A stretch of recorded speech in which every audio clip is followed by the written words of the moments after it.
Good morning, this is Daybreak and thank you for staying with us. The hashtag is Daybreak. The SMS code is 22422 at Citizen TV Kenya and at Ayub Abdikadir. We discussed this morning here on the broadcast the withdrawal plan by Kenya from Somalia since first deploying troops in October 2011 following the Al-Shabaab threat along the coastline and what was largely at the time considered by the Grand Coalition government as a national security issue. Years later, the government now has a concrete plan and that by December 2024, all Kenyan troops and those of the Africa Union peacekeeping mission will be out of Somalia. We'll be getting the nitty-gritty details of what's at stake here, including what we have achieved going forward, what this portends for geopolitics, and whether Kenya has attained its national security interests. With me in studio, George Musamali. He is a security commentator and analyst. George, good morning. Good morning. Thank you for your time. Much appreciated. Also with us in studio is Major Retired Bashir Abdullahi. He is the Member of Parliament, Mandera North constituency, as well as the Vice Chair of the Defense, Intelligence and Foreign Relations Committee of the National Assembly. Good morning. Morning. Your time is appreciated. And as well, Dr. Edgar Gidua, who is an international affairs analyst and specialist on diplomacy and international relations and a lecturer at the United States International University, Africa, here in Nairobi. Shortly from Mogadishu, we'll be joined by Anwar Abdifatah Bashir, who is the Executive Director, the East Africa Institute for Peace and Governance, and as well as a lecturer at the Somali National University in Mogadishu. We'll be getting hold of him shortly here on the broadcast. But first, gentlemen, let's begin with this soundbite of the Defense Cabinet Secretary, Adan Duale, who spoke at the Senate when he was summoned to answer questions as to the withdrawal plan by Kenya and the national security issues that are at stake for Kenya. And here's what he told the Senate plenary last week on Wednesday. And families who have lost their loved ones are entitled to compensation package that includes financial support, which is promptly disbursed within a week, within 2 weeks. Kenya, alongside our other contributing partners and international colleagues, is actively, Madam Speaker, engaged in Somali security forces capacity building to ensure that there is a smooth transition. First coming to you, George Musamali. 12 years later, have we achieved our main goal? I don't believe we have achieved our main goal. And based on the fact that when Kenya went to Somalia, it was a bilateral deployment. And now we are getting out from a multilateral deployment that was done under the African Union, at the same time under the United Nations.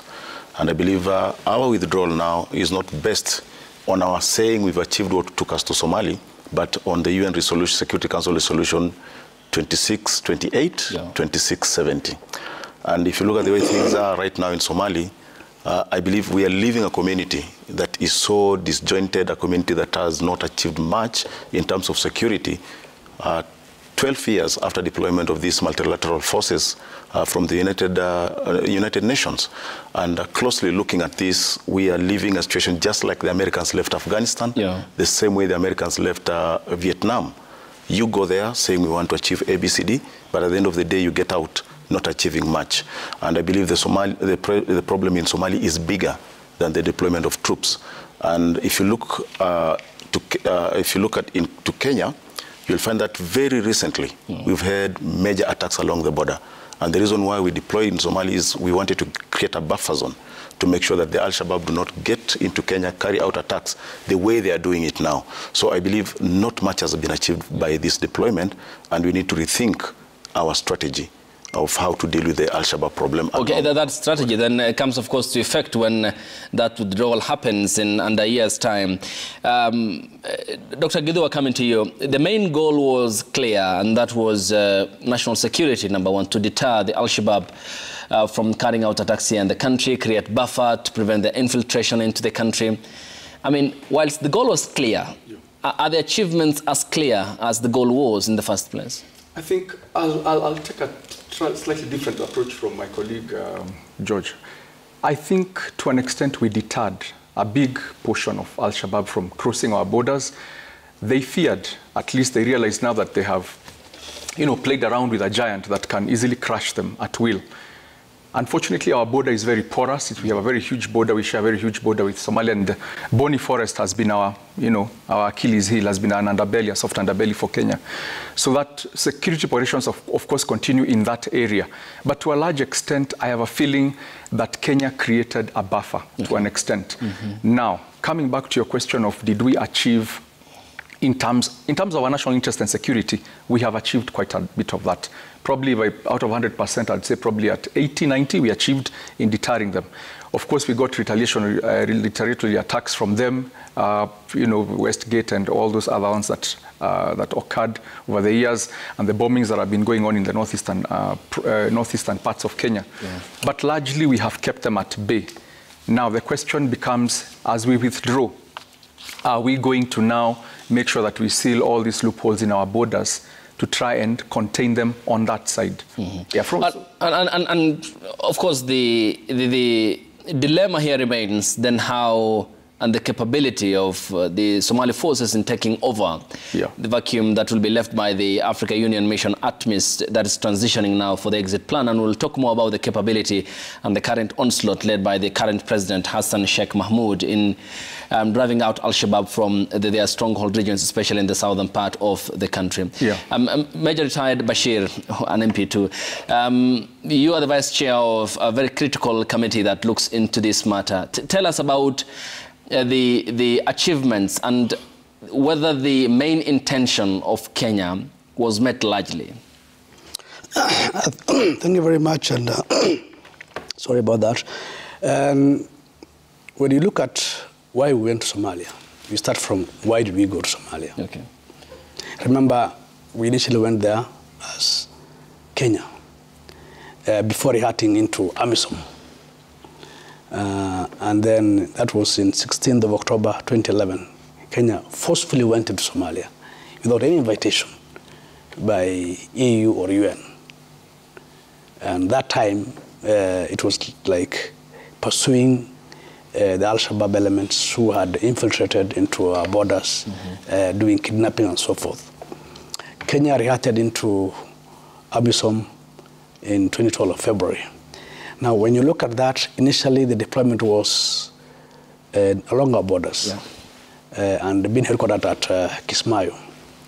But remember, when you go in, you also become part of a multinational team. Sometimes when you want to go and say, as a country, this is what we want to do, and you go to the ground, you are told, no, this is part of an international group and that this needs to happen. Now, looking at have we achieved, it depends. Yeah.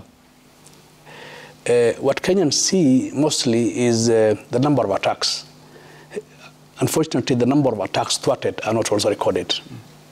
That is a privileged information.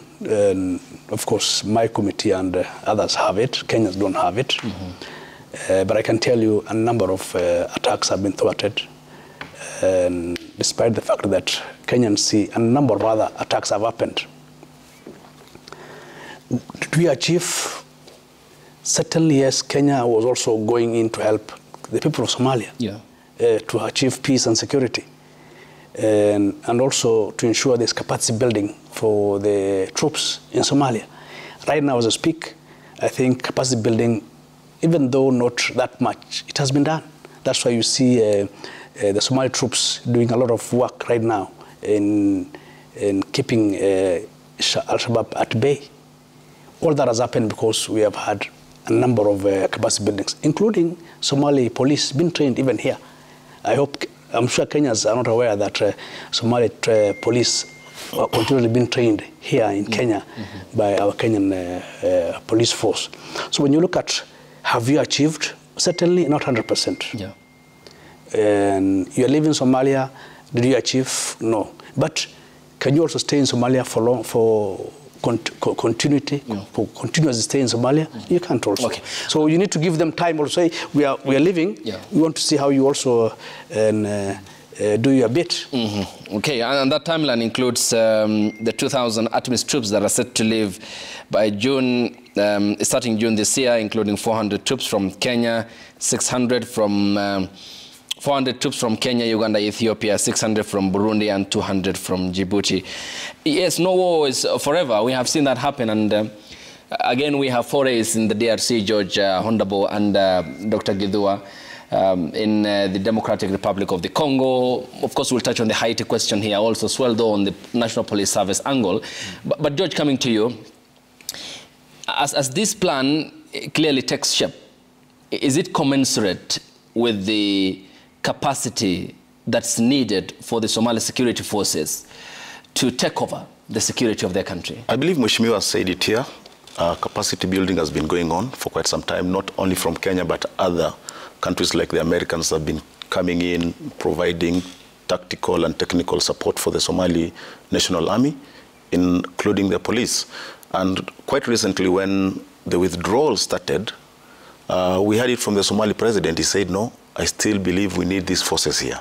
And my worry is we are creating what we call a dependency syndrome to the Somali government, whereby they don't feel like they themselves are saying we don't have capacity to deal with this problem. And at the same time, the United Nations feels no, it's high time that Somalis took responsibility of their own security and their own affairs. And I believe that capacity building has been going on. It has taken time. Money has been used. Finances have been poured there. And we need to give Somalis a chance to sort out their own issues. And I remember this is a lesson that we should have taken a very long time ago. We had the Americans there, they left. We had the British Army there, they left. And in fact, Baroness Linda Choka, she came to Somalia and said, no, we need to leave the Somalis to sort their own problem. Okay. And her words were, we cannot help a people who are not ready to help themselves. So time has come for us now to get out of Somalia and see how the Somalis will deal with their own internal issues. Because right now, if you ask most Somalis, they feel like we are an occupying force. As Mheshimiwa said here, there are some things we cannot do under AMISOM, under ATMIS, and even under the UN Convention of 1948. So basically, this being there for a long time is also not setting base for the Somalis to take over and manage their own affairs, internal affairs, politically, socially, economically, and also manage their own security. Because now they are depending so much on this foreign help. And remember also, as we are living, there's something else that needs to be done. There's an arms embargo that was imposed on Somalia. We have to lift that so that Somalia can import her own weapons that will assist the Somali national government deal with the Al-Shabaab problem. If we don't lift that, then we are leaving Somalia exposed. And that is going to be a threat, not only to Somalia, but other neighboring countries regionally. Regional peace and stability. Okay, we will talk about that more. And of course, what you have talked about, Somalis taking charge of their own security.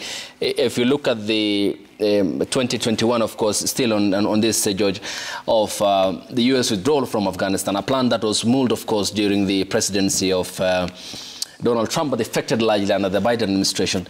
Disastrously so, and there was gross overestimation of the capacity of the Afghan government. And then in a month later, I mean, Washington and Western capitals were shocked that the Taliban can round over an entire country in less than a month of an investment worth 20 years of investment, militarily, technically, and building the capacity of the Afghan forces.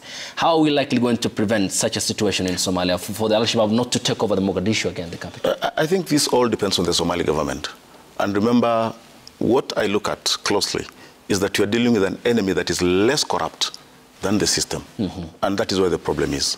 If you look at where Al-Shabaab are operating, I've been to Somali, you will find that in Somali, people will tend to like dealing with Al-Shabaab as opposed to the government because of this element of corruption. And that is exactly what happened in Afghanistan, because the government was corrupt, and it took a very short time before the Taliban ran over the national security because the government had been infiltrated. And this is what we are fearing also in Somalia. All right. If the government has been infiltrated by the elements of Al-Shabaab, then we are going to face a similar situation in Somalia. All right. Let's get the account of Anwar Abdel Fattah Bashir. He is the Executive Director of the East Africa Institute of Peace and Governance, a lecturer at the Somali National University, and joins us from Mogadishu. You have extensively, Anwar, written about the region, and here is a plan by Kenya and the AU peacekeeping mission to withdraw from Somalia. What's the view from Mogadishu? I mean, what's the capacity of the government from where you are at the moment? Thank you so much. Am I audible? Yes, please proceed. Thank you so much. Good morning. And thanks, Citizen TV, and also you for the invite. And also I greet the fellow panelists. According to the KDF plan from Somalia, I think this is started since Somali stabilization plan was endorsed by the Somali government. And since then, not only but also the two participating countries are supposed to be living from Somalia, but what currently Somali government has requested to delay the drawdown promise. And when it comes to security in Somalia, since the government led by President Hassan Sheikh Mohamud elected, they engaged in all-out war against Al-Shabaab. Okay, Anwar, let me just pause you. We need to get a clear sound path because you seem to be breaking, and once we establish that communication channel, we'll be getting your account. But thanks for joining us. We'll be working on that and the glitch that we're experiencing in getting a clear communication from your end. Dr. coming to you, given what you have talked about and largely even this documented by the UN reports of, as George has mentioned, a less corrupt group is what the government of Somalia, the governments of Kenya, Uganda, Ethiopia, Burundi, and Djibouti are fighting. And talk to me then to the perspective of them tapping into the vulnerabilities of the public to get that much needed support in the event the ATMIS forces leave Somalia, and the sort of corruption that is in the capital Mogadishu with regards to, of course, how the government operates in regards to no taxation properly regimed and the lack of administrative capacity since the fall of the central government in 1991, how this is likely to fit to the propaganda of the militant group that we have been fighting over since, we have been fighting since 2011. Yeah, thanks for your question, Abiyu. Yeah, and I think that is something big that the Somali community will have to contend with, and especially the government. If it can clean its image in the eyes of its public, then it stands a chance in garnering the support that it requires. Unfortunately, remember Al-Shabaab metamorphosized from the Islamic Courts Union. Yeah. And when the Islamic Courts Union was in place, even though they instituted a very harsh form of Sharia law, people kind of had order. People kind of had a system that was running. Mm-hmm. And this could just be, like George was saying, that could be the underbelly that the Al-Shabaab are going to exploit. They have already released propaganda videos saying, we know these forces are going to pull out one day. Mm-hmm. All right? And of course, they know the weaknesses and the weaknesses of the society, the clanism and the rivalries that exist. If Al-Shabaab controlled areas under Al-Shabaab appear to be better governed than what the central government is presenting to the people, it will be the people themselves who will welcome the Al-Shabaab back into power. So you will have a kind of a negative revolution of the people actually wanting their government to cave and collapse because they want a system that is going to provide, education and all these things. The only problem with Al-Shabaab, of course, when you allow such groups to be in leadership and in governance, is the extremism that they bring into, the lack of human rights, democracy, and all those things. Mm-hmm. But for the people, for the common mwananchi of the ground, they want services. They want no corruption. They want to be able to get services. They want things to work, what the government is not being able to provide. So for me, unless the government cleans up its image to its own people, it will be the people who will welcome Al-Shabaab back into positions of leadership. Okay, Major is hired.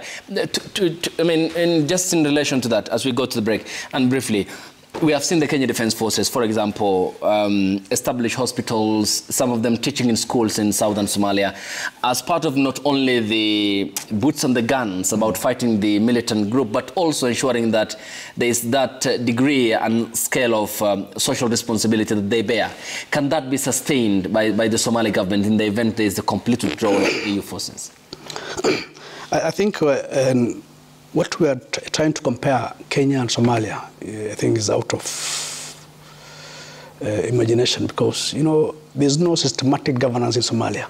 Even when you talk about this corruption in Somalia, we have corruption in where there are governments, organized governments. So, and you're talking about Somalia, where there are actually no systems. So the issue of social responsibility, you know, it is actually part of the winning the hearts and minds of the local communities and the strategy for any military operation. And Kenya has done very well in terms of helping the communities along as they do their operations. But can that be sustained by the Somali government? I don't think so. You know, is the Somali government present in every part of Somalia? They're not present. And so this, certainly there'll be a vacuum. But ultimately,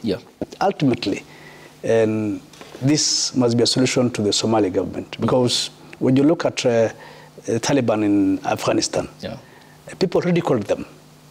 That, you know, you left and says, no Taliban can come inside, no Taliban. But since they took over, and there's been semblance of security in Afghanistan. When ICU was in power, temporarily, there was order, law and order. It doesn't matter whether they had Sharia law. I mean, that is not Kenya. That was Somalia. The people of Somalia are the ones who had Sharia law. Why will America and other countries feel bad about it? And that's where the problem started. ICU was good for the people of Somalia until there was interference from outside, and especially from America. Then hell broke loose. That's where we find ourselves. But if this withdrawal is sustained, I think it is to the people of Somalia and the government of Somalia that is in place now to talk to Al-Shabaab. Nothing stops them to talk to Al-Shabaab. They need to engage. It's not us to engage as Kenya, but Somalia and the government of Somalia needs and must engage with Al-Shabaab to find a lasting solution. But if we keep on saying that they can't talk, nobody can talk. Taliban, I mean, why is America not talking to Taliban? And they never used to talk to them. Okay. Of course, Trump did talk to the Taliban in the peace process that was midwifed by the Qataris in Doha, thereafter leading to no attacking the American personnel or their infrastructure, leading to their withdrawal from Afghanistan, and the takeover which happened. George, is that the pathway then? That is the pathway. Okay. There is no solution a military intervention has ever achieved in any country. You see what NATO did in Libya. Libya right now is in shambles. What the Americans did in Vietnam, they left Vietnam without sorting out an issue. We've seen what is happening in Haiti right now. Americans have been there since 1915. They were first went there in 1915, left in 1934. Similar problem. So I think the solution for Somali lies within Somali. If the Somali themselves will decide what they want, what is good for them, not a military intervention by neighboring countries or any other power around the world. And as Mheshimiwa said here, when we had the ICU, there was some semblance of peace, there was some order in Somali until the Ethiopians came in under the instigation of the Americans. And you see now, from that time, Somalia has never been the same again. All interventions have failed. And we're having problems across the borders because of that intervention. So I think people need to sit down and sort their own problem. There's no harm in having the Somali government talk to the Al-Shabaab.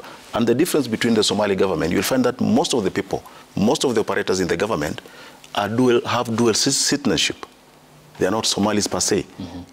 Anything goes wrong, they leave and leave the Somalis to their own devices. So I believe we need a diplomatic solution to this problem. As much as we can come in with military interventions, build capacity for the Somali police, build capacity for the Somali army, but at the end of the day, the solution lies within the boundaries of Somalia.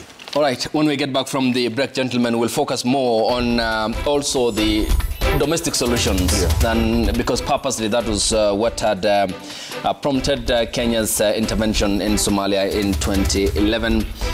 October of that year, and we'll be getting the soundbite of the Secretary of Defense of the United States, Lloyd Austin III, who was here and met the Defense Cabinet Secretary Adan Duale. They talked about his plan for the region, including Somalia, when he met President Sheikh Mahmoud Hassan in Djibouti before his Kenya and Angola visits in wrapping up his Africa tour and visit for a fortnight ago. We'll be talking more about that after the break here on the broadcast. And keep your comments coming. We'll sample them in the course of this broadcast. Stay tuned.